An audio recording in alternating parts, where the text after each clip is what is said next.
सरकार की image building करने के लिए ये सारे आयोजन किए जाते हैं। इसका जवाब आप कैसे देंगे? ना मैं चाणक्य हूँ और ना वशिष्ठ हूँ। सिर्फ यह है कि एक मित्र का, एक संगी का, एक सखा का भाव है कि हम कहें कि गरीब की लुगाई की तरह स्थिति है। पौराणिक कथाएं होती हैं, ये तो सिर्फ मानवीय चिंतन और एक वैचारिक प्रक्रिया का हिस्सा है। ये जो मिथ की चीज़ें हैं, और इसको अगर बढ़ावा देता है कोई राज्य, तो जो वैज्ञानिक सोच है वो पीछे कहीं जाती है। नुकसान जो है पिछले 300-400 साल में जो हुआ है पश्चिम द्वारा, वो भयानक न केवल यहाँ पर, सारी दुनिया में किया है। क्या वो आपको लगता है कि हाँ, वाकई में जो जिस राष्ट्रवाद की आप लोग बात कर रहे हैं वो समावेशी है? किस समाज के कार्यक्रम को बंद करने की कोई कोशिश हुई है? अगर राम राज्य चाहते हैं या अच्छा राज्य चाहते हैं, तो या तो जो राजा होता है, यानी जो शासक होता है, या तो वो दर्शन शास्त्र पढ़ ले, फिलॉसफी पढ़ ले, या फिर कोई दार्शनिक फिलॉसफर राजा बन जाए। इस कथन को मध्य प्रदेश और डॉक्टर मोहन यादव के संदर्भ में आप कैसे देखते हैं? डॉक्टर है, मोहन है और यादव है। नमस्कार, मैं हूं आनंद और आप देख रहे हैं द सूत्र। हमारे यहाँ कहा जाता है कि हर सफल पुरुष के पीछे एक स्त्री का हाथ होता है, लेकिन अब ये जो कहावत है ये थोड़ी पुरानी पड़ती नज़र आ रही है।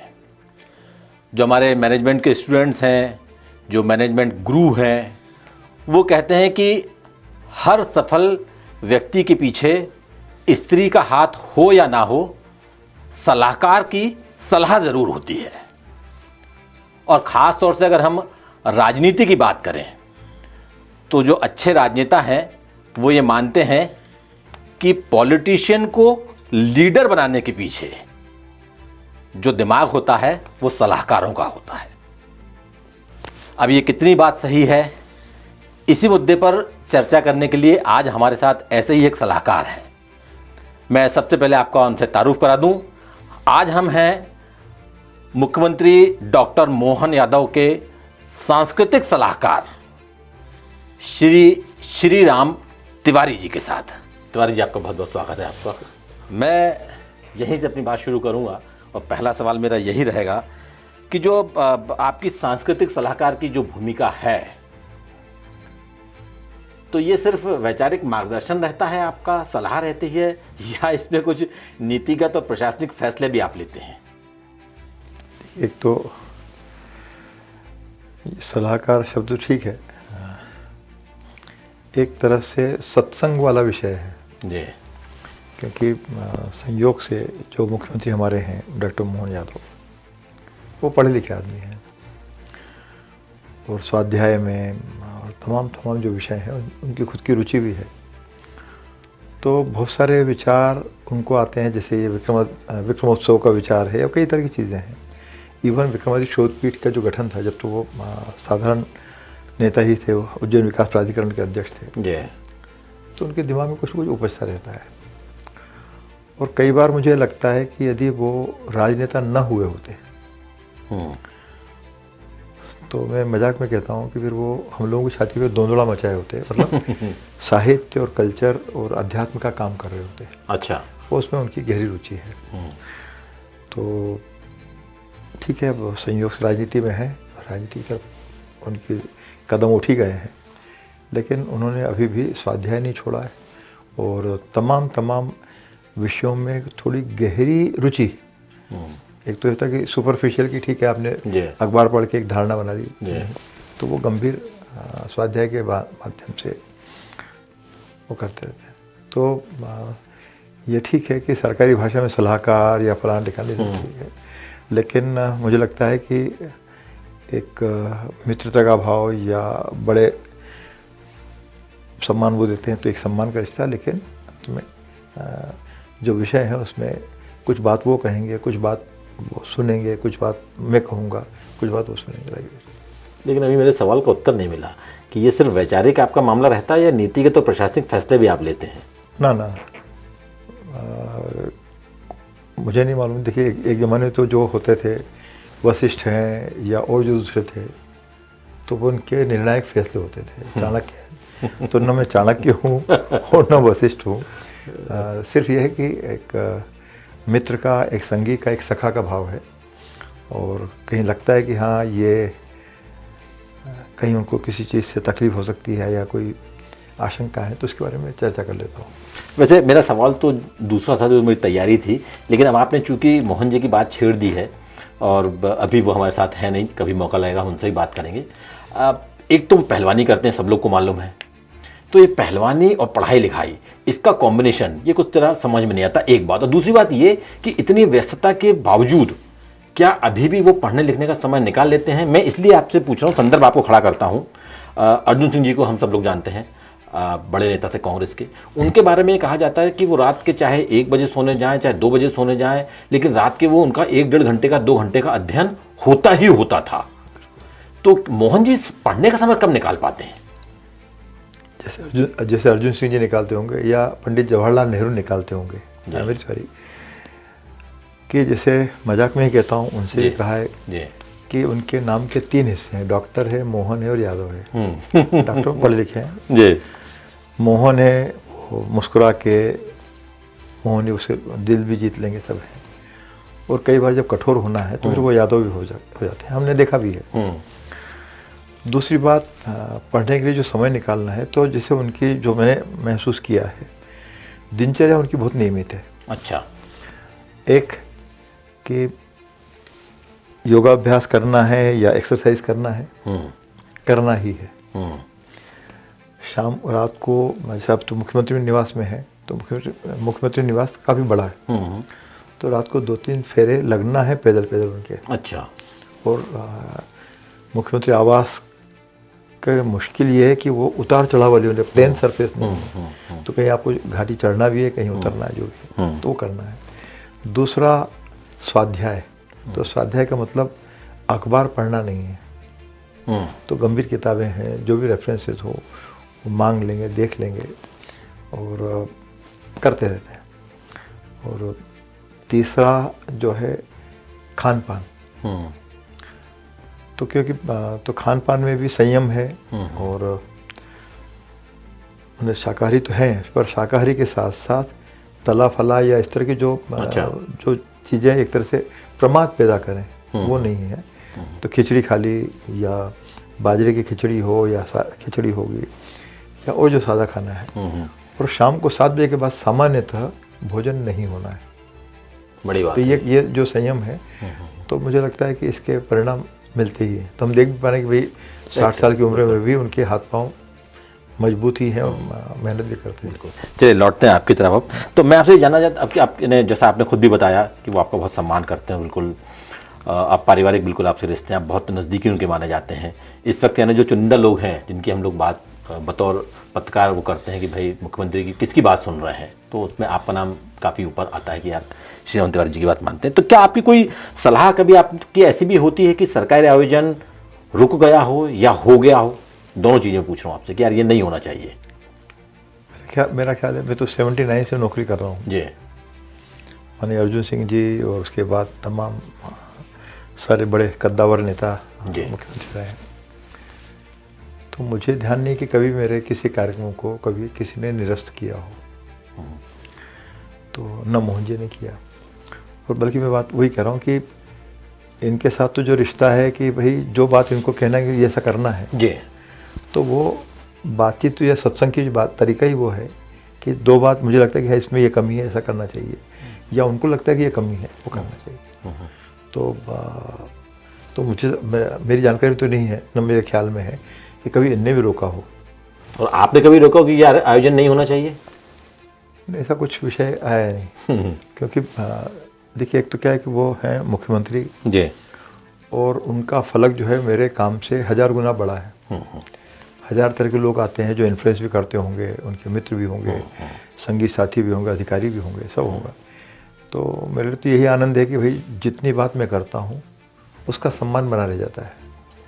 मैं अपना काम करता हूँ, संस्कृति की दुनिया है जो सामान्यतः किसी का बना बिगाड़ नहीं रही है। तो अच्छा तिवारी जी, एक चीज़ बताइए कि अभी आप लोग बहुत सारे आयोजन कर रहे हैं, उस पर आएंगे, हम आगे बात करेंगे, और सरकार का बड़ा पैसा खर्च हो रहा है, तो क्या आपको लगता है कि इसका कोई सांस्कृतिक ऑडिट होना चाहिए या हो रहा है? कोई मूल्यांकन तंत्र आपने कोई विकसित किया है कि कोई गैर जरूरी खर्च ना हो, बेफजूली ना हो? इसके बारे में थोड़ा, क्योंकि लोगों के मन में बड़ा सवाल है कि बहुत पैसा खर्च हो रहा है संस्कृति विभाग में। देखिए, दो तीन चीज़ें कि यदि हम उस तरह से आज देखें कि राज्य का बजट क्या है और फिर आप संस्कृति के बजट की तरफ यदि बात देखेंगे तो एक तरह से हम कहें कि गरीब की लुगाई की तरह स्थिति है।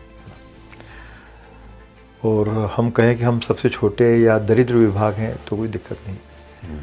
लेकिन और राज्य का कर्तव्य ही है कि जो संस्कृति के क्षेत्र में, साहित्य के क्षेत्र में, कला के क्षेत्र में जो लोग सक्रिय हैं उनको समर्थन दे, संरक्षण करे। तो संस्कृति की दुनिया में जो लोग सक्रिय हैं, चाहे फिर वो कुमार गंधर्व हों, चाहे वो मुकुल शिवपुत्र हों, चाहे और तमाम जो लेखक कलाकार जो हैं, तो ये हमारा काम भी है। तो और दूसरा कि जब बाज़ार में जैसे हम सोने की जो कीमतें हैं आज, जैसे 1,40,000 रुपये तोला जो कुछ हुआ, तो जो गरीब लेखक कलाकार है उसको जो ऑनरेरियम दे रहे हैं या कुछ कर रहे हैं, तो उससे कैसे आप तुलना कर पाएंगे। दूसरी बात कि ये जो अभी पिछले 15-20 साल, 25 साल में जो इलेक्ट्रॉनिक मीडिया का जो दौर आया है, टेलीविज़न का जो दौर आया, तो जीवन को लार्जर देन लाइफ दिखाने का जो सिलसिला है, तो अब मान लीजिए बाबा नागार्जुन हैं या कालिदास हैं या वराहमिहिर हैं, जो वास्तव में जो काम कर रहे हैं जीवन में, आर्यभट्ट हैं, तो उनकी जब तक आप ब्रांडिंग नहीं करोगे, दिव्यता भव्यता होनी चाहिए आपका, वो आप उनकी क्यों नहीं होना चाहिए? जब हम एक साधारण से या बहुत ही कमज़ोर कैरेक्टर को भी हम मार धाड़ करके बड़ा बना देते हैं, लार्जर देन लाइफ बना देते हैं।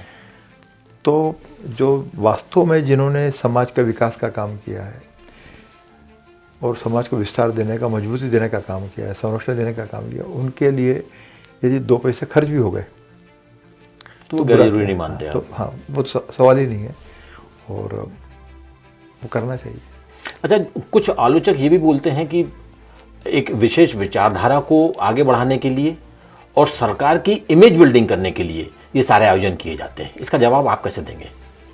देखिए, कोई सरकार आप बता दें जी, न केवल हिंदुस्तान की, दुनिया की,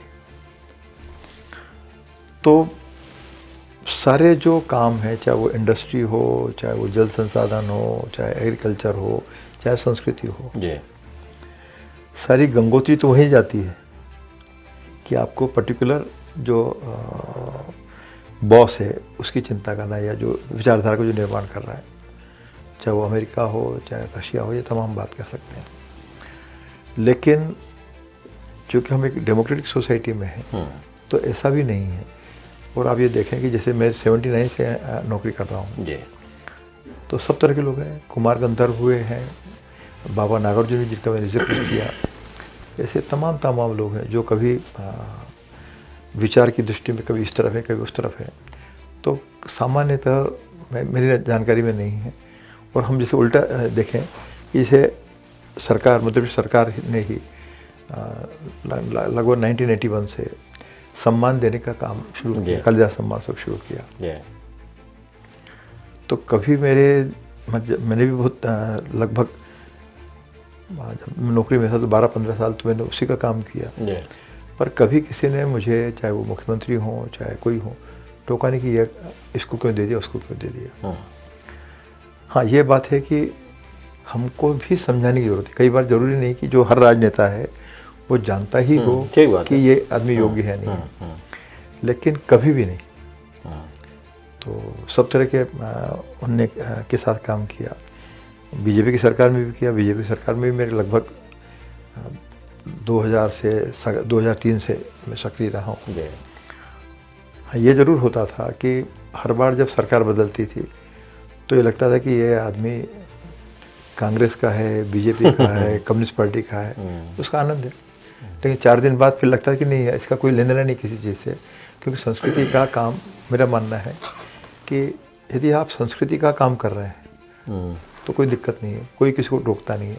पर हाँ, आप यदि राजनीति का खेल करना चाहते हैं तो आप चुनाव लड़ो, राजनीति करो। तो इसका मतलब सरकार के इमेज बिल्डिंग वाले आरोप को आप खारिज करते हैं सिरे से?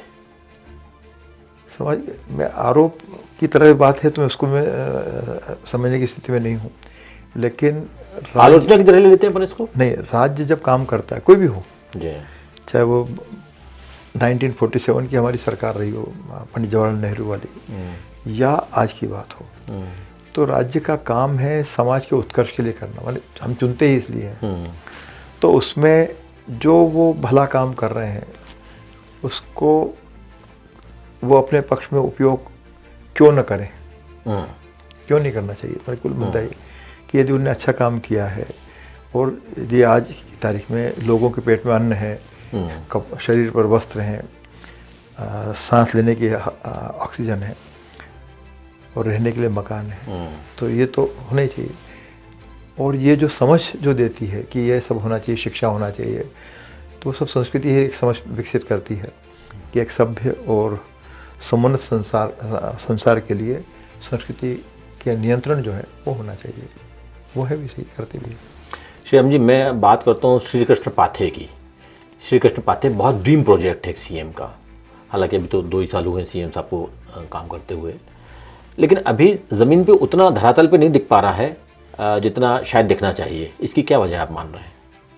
देखिए, ये सही बात है कि उस काम में जितनी तेज़ी आना चाहिए वो फिलहाल आते हुए नज़र नहीं आ रही है। लेकिन श्री कृष्ण पाथे का अर्थ क्या हुआ? रास्ता नहीं है। जो उनका आशीर्वाद है, जो हमको कृपा प्रसाद मिला हुआ है, मैं ब्राह्मणिकल भाषा में बात करूं तो पाथे का मतलब ये हुआ कि जो ईश्वर का जो प्रसाद है, ईश्वर का जो संदेश है, उसको हम ज़्यादा से ज़्यादा लोक प्रचारित करने का काम करें, यह राज्य का कर्तव्य है। तो श्री कृष्ण पाथे, तो भगवान श्री कृष्ण ने जो तमाम चाहे वो 64 कला का विषय हो, चाहे 14 विद्याओं का विषय हो, और तमाम संदेश, गीता, श्रीमद् भगवत गीता का ये संदेश है। तो हमारी कोशिश ये रही है कि कम से कम, चाहे वो जन्माष्टमी हो, चाहे वो गोवर्धन पूजा का वक्त हो, या गीता जयंती हो, तो तमाम तरीके से हमने काम करने की कोशिश की है। और अभी ही जैसे जो महाभारत हम जो करने जा रहे हैं, एक तो उसका संबंध भी श्री कृष्ण से ही है जी। तो उसमें ही हम श्री कृष्ण पाथे के नाम से एक पत्रिका और एक वेब पोर्टल दोनों चालू कराए जा रहे हैं। तो भगवान श्री कृष्ण के पिछले 7000 साल का जो हमारा जो अतीत है उनसे जुड़ा हुआ, उसमें उनके माध्यम से, उनके ऊपर केंद्रित रचनाओं के माध्यम से, और उनका जो मध्य प्रदेश के साथ जो संबंध रहा है, तो वो सब हम उसको भी एक तरह से रेखांकित करने का और उसको फिर से जोड़ने का, क्योंकि हम पहले नहीं हैं जो श्री कृष्ण का काम कर रहे हैं, हम पहले नहीं जो महाकाल या महादेव का काम कर रहे हैं। तो हमारा नंबर तो बहुत बाद में आता है, लेकिन विचार उसके पीछे ये है कि जिन ने भी काम किया है और जो बहुत अच्छे विचार हैं वो हमको करना चाहिए। जैसे अब इसको आप कैसे आकलन करोगे मुझे नहीं मालूम, कि जैसे पिछले वर्ष जब हम गीता जयंती का कार्यक्रम उज्जैन में कर रहे थे, गीता जयंती का दिन ही था, उस दिन यूक्रेन और रशिया से जो लोग आए थे गीता भक्त, एक ही मंच पर वहाँ मिसाइल चल रही हैं, ड्रोन से जो कुछ हो रहा होगा, वहाँ वो गीता का पाठ कर रहे हैं। ये हमारा काम था जो हमने किया। अब वो संदेश छोटा है बड़ा है मुझे नहीं मालूम। तो यानी कुल मिला के अगर आपकी बात का लब्बो-लबाब निकाला जाए तो ये वैचारिक ज़्यादा है बजाय फिजिकल चीज़ों के, ने जैसे आपने खुद बोला कि वैचारिक ज़्यादा है, और उनके विचार जो उनकी जो थॉट प्रोसेस, विचारधारा जो पूरा हम बात वो एक तो वो है। दूसरा, जो काम करते करते क्योंकि जो मूल भाव है, जो माननीय मुख्यमंत्री ने विधानसभा में जो उनका पहला वक्तव्य है मुख्यमंत्री बनने के बाद, और कैबिनेट की जो पहली प्रेसी है श्री कृष्ण पाथे को लेकर, और जब मुख्यमंत्री बन गए थे तो मैं तो भीड़ भड़के में जाता नहीं, तो 2-3 दिन बाद अचानक फ़ोन आया, कोई अधिकारी थे, उनने बात कराई, तो उन्होंने कहा कि भैया बात करेंगे। अब मुझे समझने कौन भैया है। तो चूँकि वो पुराने मुख्यमंत्री के साथ उनका जुड़ाव था, उनके अधिकारी थे, तो मुझे लगा शायद पुराने मुख्यमंत्री बात करना चाह रहे होंगे। तो पता चला कि ये है। तो लगभग 10:30-11 बज रहे हैं रात को। तो नहीं कि भाई साहब वो श्री कृष्ण पाथे का करना है अपने को और नोट बनना है। तो मैंने कहा बन जाएगा, कल दे दूंगा। उन्होंने कहा नहीं कल नहीं चाहिए, रात को चाहिए, कल सुबह तो बैठ रहे हैं। तब मुख्यमंत्री और दोनों उप मुख्यमंत्री, यही कैबिनेट है, बड़ी कैबिनेट थी नहीं, बना के दे दिया। तो दूसरी बात कि जैसे उसके साथ साथ जैसे मंदिरों की साफ सफाई, जैसे मध्य प्रदेश में लगभग 3000 से ज़्यादा श्री कृष्ण के मंदिर हैं, तो उनके बारे में संकलन, उनके बारे में जानकारी इकट्ठा करके कि वहाँ क्या हो रहा है, और तमाम जगह। दूसरा है कि श्री कृष्ण का जो संबंध मध्य प्रदेश से रहा है, तो जैसे अभी रायसेन में जो जामगढ़ की जो पहाड़ियाँ हैं, तो वहाँ भी ये मान्यता है कि जामवती जो उनकी 8 पत्नियों में से एक थी, तो उनका स्थान वो रहा है, और जामवंत से जो उनका संघर्ष हुआ वो वहाँ हुआ है। खातेगांव में इसकी सूचना मिलती है, या चंदेरी है, पन्ना है, तमाम जगह जो जानकारी मिलती है। तो हम उस हिसाब से डाटाबेस भी तैयार कर रहे हैं, और वहाँ किस किस तरह से समाज को जोड़ें। और दूसरा इसके पीछे जो दृष्टि है, चाहे रामवन पदगमन हो या श्री कृष्ण पाथे हो या और भी जो अभी होंगी चीज़ें, तो विरासत से विकास के जो रास्ते हैं कि जैसे धार में अभी जैसे PM मित्रा पार्क हुआ है, और धार का संबंध श्री कृष्ण पाथे से भी है। जाना पाओ जो महू के पास में है, सिंपल पहाड़ियाँ हैं और कम ही लोग जा पाते हैं वहाँ पर। तो भगवान परशुराम के लिए जब वो गए थे, तो वहाँ भी हम लोग ये तो इस मोटा तो ठीक है कि उनकी मूर्ति बनना है, भगवान परशुराम की होगी, बलराम की होगी, श्री कृष्ण की होगी, तो इसके साथ साथ कुछ और भी घटनाएं होने वाली है कि उस इलाके का विकास कैसे हो। तो मतलब कम से कम मुझे व्यक्तिगत रूप से मुझे लगता है कि हम ईश्वर जो है व्यक्तिगत श्रद्धा का विषय, यहाँ तक तो ठीक है, हम पूजा पाठ कर ही लेते हैं घर में, पर जब हम राज्य के स्तर पर याद करते हैं तो उसका संबंध समाज के कल्याण से होना ही चाहिए। तो इसको क्या आप कहीं स्पिरिचुअल जो टूरिज्म की बात आजकल चल रही है, उससे भी कहीं जोड़ कर देख रहे हैं इसको आप, स्पिरिचुअल कम्युनिकेशन टूरिज्म? देखिए, मैं थोड़ा सा फ़र्क है मेरे सोचने में, करने में, क्योंकि जो चीज़ बची हुई है वो हमारा स्पिरिचुअल है जी, और वही हमको टिकाए हुए हैं। हमारे कपड़े लत्ते बदल जाएं, हम कच्चे मकान में रहते थे, यहाँ आ गए वहाँ आ गए।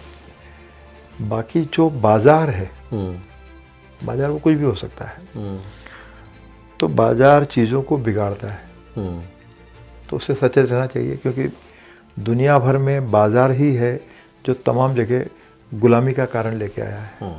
अभी भी जो दुनिया भर में जो संघर्ष चल रहा है या चुनौतियाँ हैं, तो बाजार का ये है कि आप इतना धंधा दे दें, और मान लीजिए चित्रकूट पर्वत है, चित्रकूट पहाड़ है, और यदि वहाँ पर ये किसी भाई साहब को जानकारी मिलती है कि यहाँ तो प्लेटिनम का भंडार है और सोने का भंडार है, तो उन्हें खोद डालो, तो कम से कम तो ये समझ समाज को विकसित समाज के पास होना चाहिए जो है।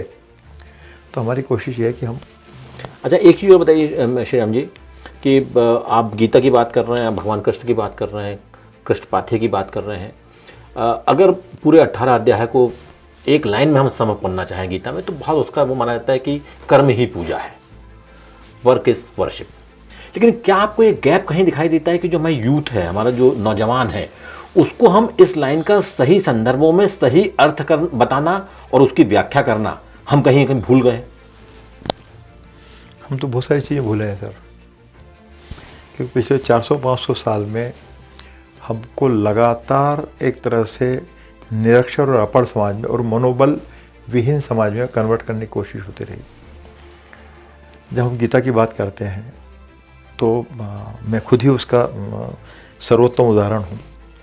जिससे चर्चा हो रही थी जी, तो पुरुषोत्तम अध्याय उसके बारे में बात ही बन रहा है, तो मैंने कहा देखिए ज़्यादा मुझको मत छेड़िए, मेरे को सिर्फ इतना मालूम है कि श्री कृष्ण है, गीता का उनने प्रवचन दिया है और 18 अध्याय होते हैं। अब आप मुझसे पूछोगे क्या क्या है, तो मैंने नहीं देखा है।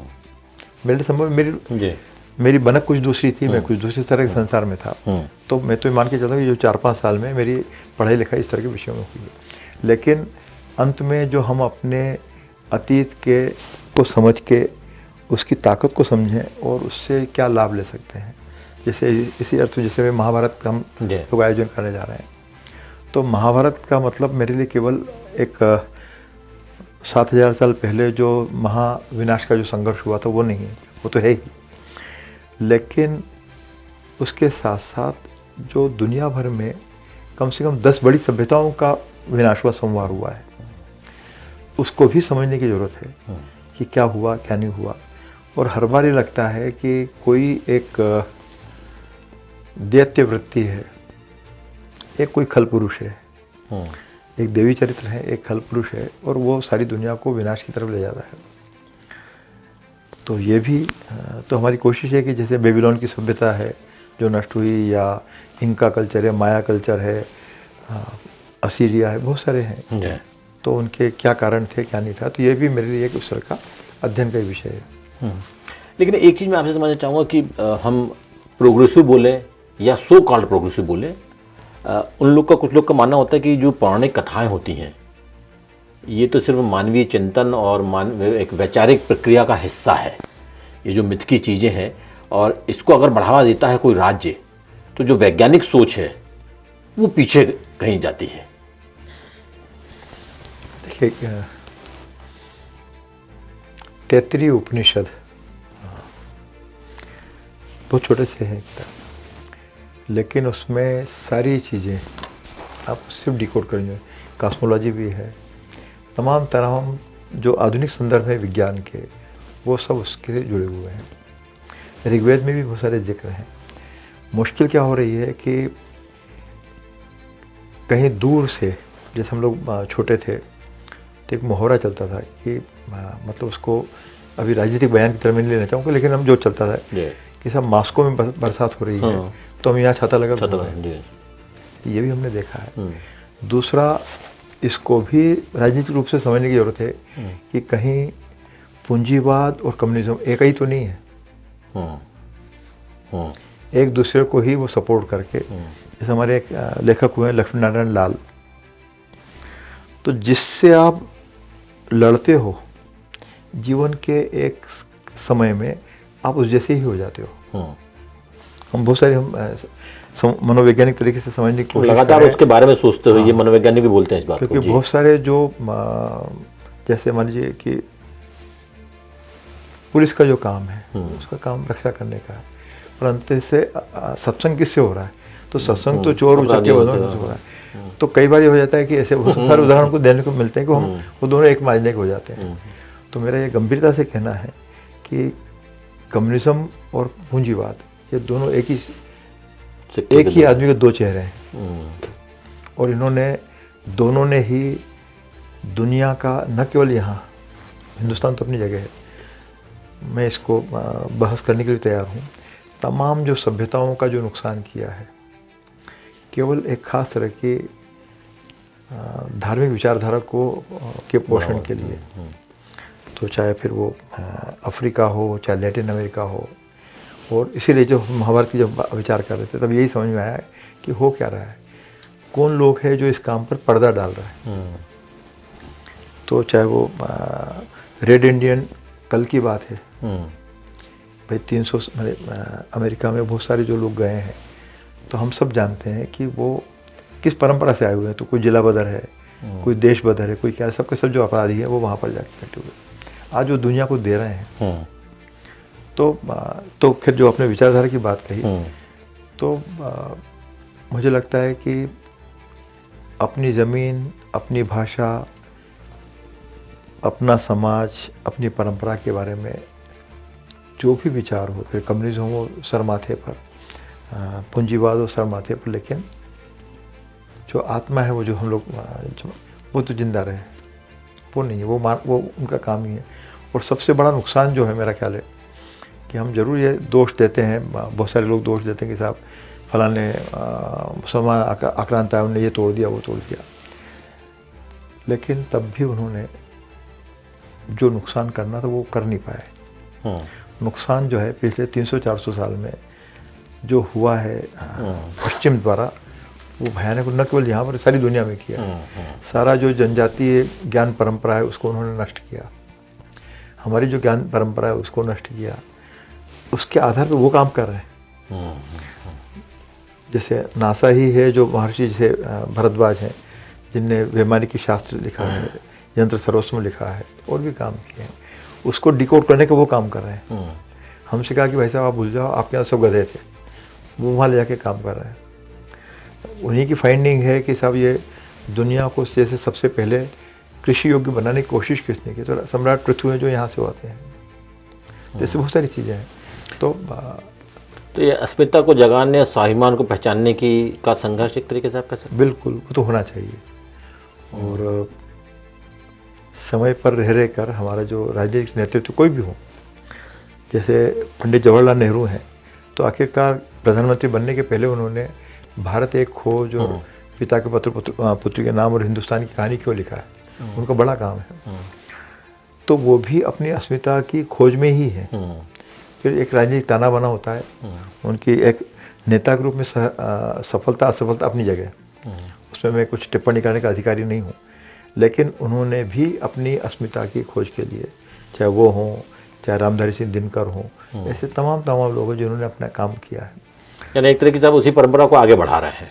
बढ़ाना ही है, बढ़ाना चाहिए। अच्छा, एक चीज़ बताइए श्री राम जी, एक शब्द आजकल बड़ा सुनने में आता है, बड़ा पॉपुलर शब्द है सांस्कृतिक राष्ट्रवाद। ये बड़ा सुनने में आता है सांस्कृतिक राष्ट्रवाद। लेकिन जब सांस्कृतिक राष्ट्रवाद को आप अध्ययन करने की कोशिश करते हो, समझते हो, तो सांस्कृतिक राष्ट्रवाद तभी फायदेमंद होता है जब वो समावेशी हो।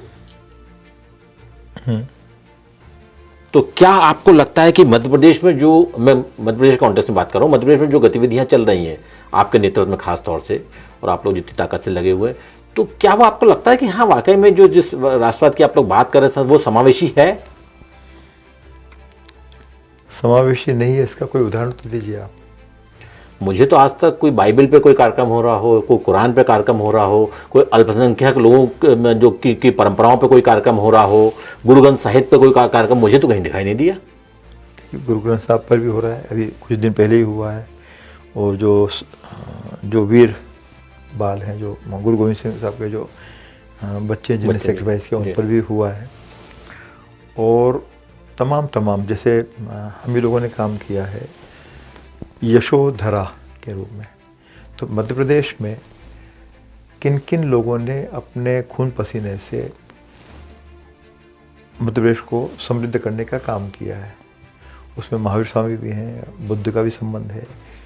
तो तीसरी चीज़ ये है कि जैसे अभी हम लोग, ये इसी सरकार का विषय 2 साल का विषय है, ऐसे उसकी स्थापना वीर भारत न्यास की पहले हो गई थी, पर उसमें भी जो है युग युगीन भारत की जो गौरवमयी परंपरा है, हम उसको डिकोड करने की कोशिश कर रहे हैं। या जैसे आज ही एक साहित्यिक कार्यक्रम में एक जो किताब जिसका मैंने संपादन किया है, प्रोफेसर विमल चरण लाहा जी, तो उनकी किताब है ट्राइब्स इन एंशिएंट इंडिया। तो भारत के विकास में जो तमाम समाजों का, तो लगभग 185 जनजातियां हैं। किरात भी हैं, किन्नर भी हैं, यादव भी हैं, मल्ल भी हैं, मल्लोई भी हैं, ऐसे तमाम जो लोग हैं, उन्होंने जो भूमिका निभाई है। और जो गणतंत्र के विकास में, आज जरूर हमको कोई बताने वाला नहीं है, कम से कम आप जो कोर्स में जो किताबें चल रही हैं, ये पढ़ के आपको पता ही नहीं लगेगा कि हमारे यहाँ भी गणतंत्र का कोई सिलसिला था। कॉन्सेप्ट था।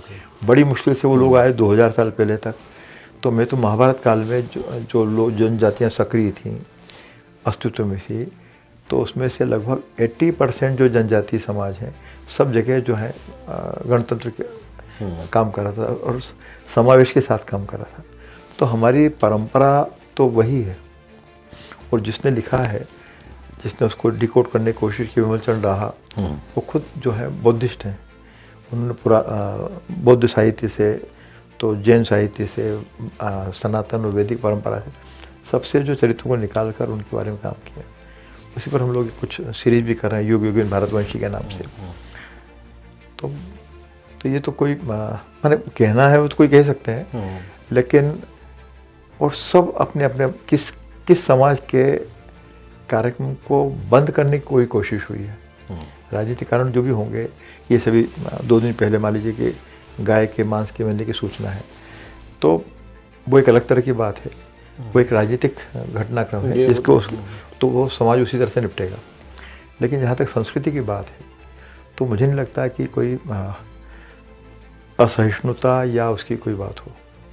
अच्छा, आप हम लौटते हैं विक्रमादित्य शोध संस्थान पे, आप उसके प्रमुख भी हैं, और इसके जैसे नाम से वो होता है कि विक्रमादित्य शोध संस्थान, रिसर्च बेस्ड वहाँ पे काम होते होंगे। क्या वहाँ पे कोई ऐसे एकेडमिक काम हो रहे हैं जो राष्ट्रीय चर्चा का विषय बन जाएं और जिसको आप अंडरलाइन करना चाहें कि बहुत गजब काम हो रहा है वहाँ पे? क्योंकि आमतौर पे ये लोगों के जहन में आता नहीं है, ना अखबार वाले छापते हैं, ना मीडिया इसको दिखाता है। देखिए, दो चीज़ें, केवल 70 किताबें मैंने छापी हैं शोधपीठ के माध्यम से, और सारे जो हैं वो थोड़े से दुर्लभ विषय ही हैं। एक तो पहला टास्क तो यही था कि विक्रमादित्य है कौन, तो उनके बारे में ही करीबन शायद 3-4 हज़ार पेज की सामग्री हम लोगों ने छापी है, तथ्यात्मक। 1000 साल पहले क्या, 2000 साल पहले क्या था, जैसे आज ही मैंने याद करने की कोशिश की। और जैसे विक्रमादित्य वैदिक घड़ी, वो तो हमने कहे काल परंपरा को लेकर। तो हमारी कोशिश ये है कि विक्रमादित्य का जो समय है, मतलब विक्रमादित्य के बारे में तो लोग जाने ही जो उनके ज्ञात अज्ञात पहलू हैं, बल्कि उनका जो पीरियड है उसके पहले और उसके बाद, तो बहुत सारी चीज़ें हैं। जैसे आज ही एक माननीय प्रधानमंत्री ने कल ही उसका जिक्र किया, सोमनाथ का, और स्वाभिमान पर्व की तरफ। इसमें एक चीज़ जो मैं जोड़ना चाहता हूँ, जिसका संबंध मध्य प्रदेश से है, उज्जैन से है, धार से, भोपाल से, राजा भोजदेव। तो ये सज्जन वो हैं जिन्होंने मोहम्मद गजनवी ने जब सोमनाथ के मंदिर को विध्वंस करने का प्रयास किया, तो ये सज्जन जो हैं अपने जनजातीय जो सेना है, तो गजनी को बाकायदा देश के बाहर खदेड़ कर आए।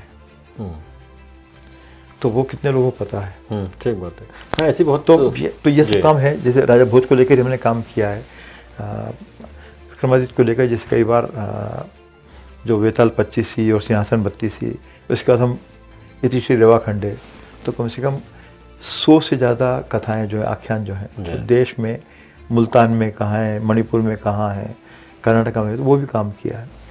तो वो एक अलग तरह का काम है। और फेलोशिप हम देते ही हैं, तो 7-8 फेलोशिप हर साल देते हैं, और वो जो रिसर्च वर्क होता है उसको हम छापते भी हैं। तो ये तमाम रोज़ काम चल रहे हैं, चाहे फिर वराहमिहिर के विषय हो, चाहे आर्यभट्ट का विषय हो, या जैसे वेदांग ज्योतिष को लेकर जो पहले पायोनियर गणितज्ञ हैं महात्मा लगध, तो ये अवंतीपुरा जम्मू कश्मीर के रहने वाले हैं, उज्जैन में सांदीपनि आश्रम में पढ़ने आए। तो ये मुझे भी आश्चर्यचकित करने वाली बात थी कि ये इस हिसाब से 1800 साल पहले आए पढ़ने। महाभारत काल का जो पीरियड वो उसके बहुत पहले का है। तो इसका मतलब ये है कि वो जो गुरुकुल है सांदीपनि का, वो बहुत लंबे समय तक अस्तित्व में भी रहा होगा। तो अभी उन्होंने वेदांग गणित का यहाँ पर काम किया, वेदांग ज्योतिष का काम किया। तो ऐसे तमाम जो विषय हैं, या जैसे ये कितने लोगों को पता है कि जिसका जिक्र होमर ने किया है अपने महाकाव्य में, और बाद में 1824 या 38 अभी मैं नाम भूल रहा हूँ, तो फ्रेंच हिस्टोरियन ने उसको रिकॉर्ड किया है कि अभी तक तो कथा ये चलती है हम लोगों की, सब सिकंदर जो है वो विश्व विजेता है, और आए और वो हिंदुस्तान को, मैं अपनी भाषा में धमेड़ के चला गया और ये हो गया। तो सतलुज के पार आए नहीं हो भाई साहब, चाइना भी वो नहीं गए, अफ्रीका भी नहीं गए, ऑस्ट्रेलिया भी नहीं गए, लैटिन अमेरिका भी नहीं गए, और यूरोप भी नहीं गए। वो यूनान से चलकर ये जो गल्फ़ कंट्रीज़ हैं, ईरान, इराक होते हुए, अफ़गानिस्तान होते हुए देश की सीमा तक आए, वापस लौट गए। उसके पैदा होने के पहले जो हेलन है, जिसका जिक्र उन्होंने किया हेलेना ट्राय में, उससे वो भी बड़ा एक संघर्ष है। तो उसमें हेलन जब मुक्त होती हैं, तो हेलन को बचाने के लिए जिन जिन लोगों ने, बहुत सारे राज्य जिन्हें उसमें भागीदारी की, उसमें से उज्जैन से, जिसका उन्हें जिक्र एज ए अजीनिया, तो यहाँ के जो वॉरियर हैं, मालव के जो लोग हैं, उनका उन्हें थैंक्स अदा किया, जिसको बाद में फ्रेंच हिस्टोरियन रिकॉर्ड भी किया है। पर कितने लोगों को पता है? तो हमारी कोशिश है कि इस तरह की जो अज्ञात चीज़ें हैं पर गब्बाजी भी ना हो, ऑथेंटिक हो। हाँ, तो लेकिन इसमें एक चीज़ और मैं आपसे समझना चाहूँगा कि इस तरह के आयोजन जो होते हैं वो आमतौर पे बड़े शहरों में केंद्रित होकर रह जाते हैं। भोपाल से निकल के अब उज्जैन पहुंचा है, क्योंकि सांस्कृतिक केंद्र भी हो गया है, महाकाल भी है, और मुख्यमंत्री जी भी वहाँ के हैं, तो एक वो है। और बाकी कभी छोटे मोटे, कभी जबलपुर में कुछ एकाध। आपकी ऐसी क्या योजना है, क्या रोड मैप है कि ये सारी चीज़ें जो दूर और दूरस्थ के हमारे इलाके हैं, गाँव हैं, वहाँ तक ही पहुँच पाए? क्या कोई प्लान है आपके पास? पिछली बार ही जैसे विक्रमोत्सव हम उज्जैन में करते हैं, ठीक है कि ये तो कि उसको 3 पुरस्कार, राष्ट्रीय और अंतर्राष्ट्रीय पुरस्कार मिल गए, वो सब ठीक है, वो इवेंट के रूप में है। मैं व्यक्तिगत रूप से उसको बहुत ज़्यादा रेट नहीं करता, मेरे को फर्क नहीं पड़ता है। लेकिन पूरे मध्य प्रदेश के सारे जिलों में पिछले वर्ष से विक्रमोत्सव मनाने का सिलसिला चालू हुआ कि हम उनका जो काम है और उनके बहाने जो दूसरे लोगों ने काम किया है, हम उसको संज्ञान में लेके आए। एक चीज़ और पिछले वर्ष से जो चालू हुई, या उसके पहले हो गया था, 2 साल हो गए जब से ये मुख्यमंत्री बने, जल गंगा संवर्धन।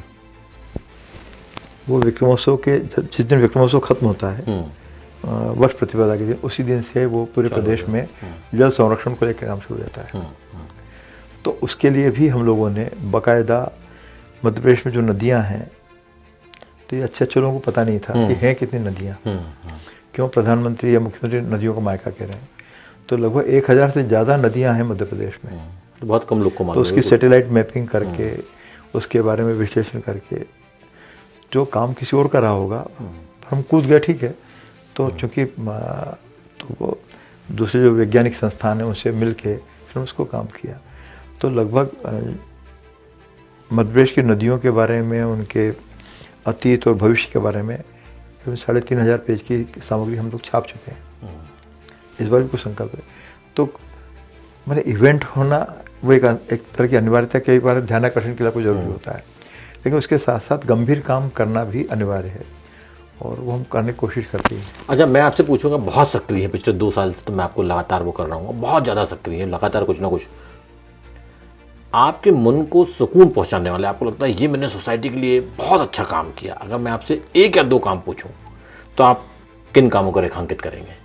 पता नहीं क्योंकि इसलिए कि जैसे एक तो वैदिक घड़ी वाला जो विषय है जी, तो इसमें मेरी केवल भूमिका एक उत्प्रेरक की है। न मैंने उसको ईजाद किया, न मुझे उसके भारतीय कालगणना के बारे में कुछ ज़्यादा कुछ अकल है, लेकिन वो काम ऐसा है जो भारतीय ज्ञान परंपरा के, भारत के विश्वास और मनोबल को बढ़ाने वाला 100% होगा। और जब हम ये कर रहे थे, मतलब मैंने फिर मैं लगा मैं सलाहकार हूँ या उनका साथी हूँ इसलिए नहीं, लेकिन I am very very thankful to doctor Mohan Yadav. तब जो घड़ी का जो विचार आया था, तब वो मेरे मंत्री नहीं थे, शिक्षा मंत्री हैं, मैं संस्कृत विभाग में हूँ, और उनका कोई दखल भी नहीं। और कई बार होता है ना कि एक दूसरे विभाग का जो मंत्री है, यदि दूसरे विभाग में बोलेगा तो पेरेंट डिपार्टमेंट को नाराज़गी होती है, वो मैं भुगतता रहा। लेकिन he supported me a lot, और उन्होंने शायद 4 या 5 मिनट की मीटिंग हुई होगी उनसे, जो बंदा आरुष श्रीवास्तव जो काम कर रहा था, उनको लेकर मैंने कहा ये कर रहा है, मैं क्या करूँ, और मेरे ये संकल्प में शामिल नहीं शोध पीठ की, मैंने वैसा करो, देखते हैं। तो वो फिर उन्हें जो मदद की, तो 3-4 साल लगे उसमें। यदि वो मुख्यमंत्री रहे होते या मेरे मंत्री रहे होते तो शायद मैं काम उसको 1 साल में कर लेता, तो समय लगा, लेकिन कर दिया। और अभी भी कल ही की बात है, मैं उज्जैन में था, ये श्री महाकाल महोत्सव के सिलसिले में गया था, तो वहाँ से जो संदेश है उन्हीं का फ़ोन था कि वैदिक घड़ी और कालगणना के काम को हमको आगे बढ़ाना है। तो यार अभी कुछ समय में एक तो महाकाल सृष्टि का समय, कुछ सेमिनार भी होना है, फिर इस मौसम में भी कुछ अंतर्राष्ट्रीय स्तर पर कुछ होना है।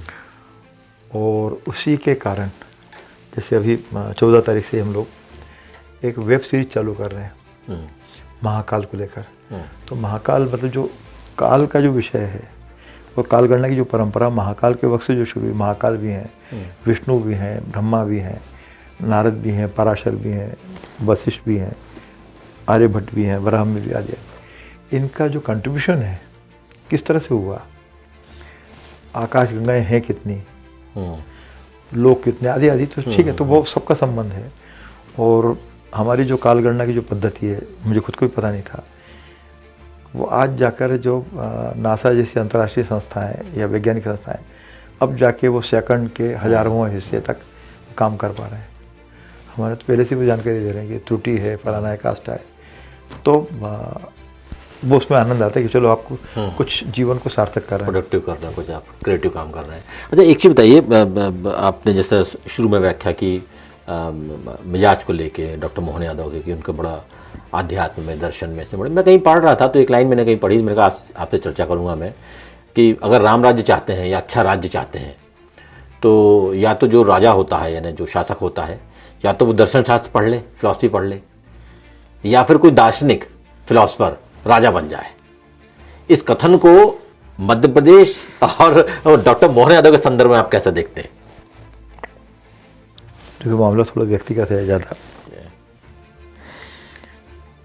कोई ज्योतिषी हैं उज्जैन में रहे हैं, तो इनको बचपन में इनका पत्रिका जो भी देखा होगा, तो उन्होंने कहा या तो तुम नेता बनोगे तो तुम लंबी जर्नी है उसको लेकर, यदि वहाँ नहीं गए तो तुम अध्यात्म के क्षेत्र में जाओगे। तो मैंने मजाक में कहता हूँ मैं कि अच्छा हुआ कि हम नेता बन गए, नहीं तो हमारी रोजी रोटी पे आता है। अच्छा, एक आपसे हम रैपिड फायर राउंड आपसे वो करेंगे, सवाल जवाब, जिसमें से आपको बिल्कुल उसकी व्याख्या नहीं करना है, सिर्फ शब्दों में आपको जवाब देना, और इसके बाद आखिरी सवाल एक आपसे करूँगा और हम बातचीत को ख़त्म करेंगे। तो रैपिड राउंड का जो हमारा पहला सवाल है वो है कि आपको क्या लगता है, संस्कृति संविधान के मुताबिक चलती है या सत्ता के मुताबिक? संस्कृति सभ्यता और समाज के मुताबिक चलती है। संविधान की मर्यादाएं होती हैं, लेकिन संस्कृति संविधान को आकार देती है। संस्कृति क्या है? अपने आप में स्वतंत्र है या निर्देशित है, कहीं से डायरेक्टेड है? संस्कृति को कोई निर्देशित नहीं कर सकता है, समाज ही तय करता है। तो जो उसकी जीवन है, भाषा है, वेशभूषा है, सपने हैं, उसी से मिला जुला है। कोई उसको गवर्न कर ही नहीं, निर्देशित कर ही नहीं सकता है उसको। कृष्ण पाथे एक विजन है या सिर्फ वाइब है? विजन है। विक्रमादित्य इतिहास है या ब्रांड है? ब्रांड इस तरह से कह सकते हैं कि आज के जो आधुनिक समय है कि आपको हर चीज़ में मतलब लक्ष्य को बिकने के लिए भी ब्रांडिंग की ज़रूरत है। तो ये तो बहुत गंभीर विचार हैं, और इस बहाने से, विक्रमादित्य के बहाने से भारत की जो गौरवमयी परंपरा है, शौर्य की जो परंपरा है कि हम भी कुछ थे, वो सामने आती है। आलोचक को आप कैसे देखते हैं, दुश्मन या दर्पण? जिसके आलोचक नहीं हो वो मान के चलो उसने कुछ जीवन में किया ही नहीं है। आखिरी आपसे रैपिड फायर राउंड का आखिरी सवाल है, जैन जी की जो आजकल बात चल रही है, जो नई युवा पीढ़ी आ रही है, ये संस्कृति से दूर है या संस्कृति उनसे दूर है? संस्कृति भी उनसे दूर नहीं है और वो संस्कृति से दूर नहीं है।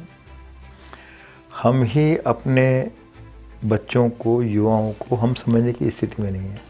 ठीक वैसे ही कि हमको लगता था कि हमारे पेरेंट्स जो हैं, पेरेंट्स को लगता है कि हमको तो ये पीढ़ियों का संघर्ष भी है। लेकिन मेरा मानना है कि जो आज की जो युवा पीढ़ी है वो ज़्यादा नॉलेजेबल है, ज़्यादा वैज्ञानिक बुद्धि के हैं, और वो रूटीन भाषा में, रूटीन सपनों में उलझने वाले नहीं हैं।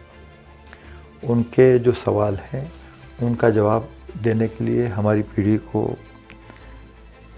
तैयार रहना ही चाहिए। नहीं देंगे तो इससे बड़ा अपराध कुछ होगा ही नहीं। इस सदी का सबसे बड़ा अपराध ये होगा कि आप अपनी युवा पीढ़ी को आप समझा नहीं पाए। श्रीराम तिवारी 79 से काम कर रहे हैं, सरकारी नौकरी कर रहे हैं, यानी मोटे मोटे तौर पर हम देखें तो करीब करीब 71 की उम्र चल रही मेरी जी, है ना। अब तो 45-46 साल से आप लगातार काम कर रहे हैं, आपने लगातार महत्वपूर्ण पदों पे काम किया, और अब जो आप काम कर रहे हैं बहुत ही क्रूशल है, यानी आप जिस पोजीशन पे हैं जहाँ पे आप बहुत कुछ बदलाव ला सकते हैं। मेरा आपसे आखिरी सवाल है कि आप इतिहास में श्रीराम तिवारी संस्कृति के संरक्षक के रूप में याद किया जाना चाहेंगे या सत्ता के सांस्कृतिक प्रबंधक के रूप में? एक संस्कृति कर्मी के रूप में और एक भले आदमी के रूप में। सत्ता वत्ता तो आती रहती जाती रहती है, कौन कहाँ है क्या है हमको ढूंढ ढूंढ के याद करना पड़ता है कि अच्छा वो फलाने वक्त है, तो उसका कोई मतलब नहीं है। यदि आप सच्चे आदमी हैं, अच्छे आदमी हैं, यही बने रहें, यही जीवन की सार्थकता है। आपने हमारे समय निकाला, श्याम जी आपका बहुत बहुत आभार, आपका बहुत शुक्रिया आपका। तो ये हमारी बेबाक बातचीत थी श्रीराम तिवारी जी से। उन्होंने बहुत खुल के अपनी बात रखी, उन्होंने बताया कि वो क्या कर रहे हैं, डॉक्टर मोहन यादव क्या कर रहे हैं, वो प्रदेश को किस दिशा में, कम से कम सांस्कृतिक तौर पर बात करें, राजनीति की बात नहीं कर रहे हैं, किस दिशा में ले जाना चाहते हैं। और उन्हें बताया कि वो भविष्य में सिर्फ और सिर्फ एक अच्छे और सच्चे इंसान के तौर पर याद रखना चाहेंगे कि दुनिया उनको इस रूप में याद रखे। हम आपसे फिर मिलेंगे बहुत जल्द किसी नए, किसी महत्वपूर्ण गेस्ट के साथ। तब तक के लिए नमस्कार। लेटेस्ट, इन्वेस्टिगेटिव और इन डेप्थ खबरें देखने के लिए ज्वाइन कीजिए द सूत्र का व्हाट्सएप चैनल, सब्सक्राइब कीजिए यूट्यूब चैनल, लाइक कीजिए फेसबुक पेज और पढ़ते रहिए www.daसूत्र.com।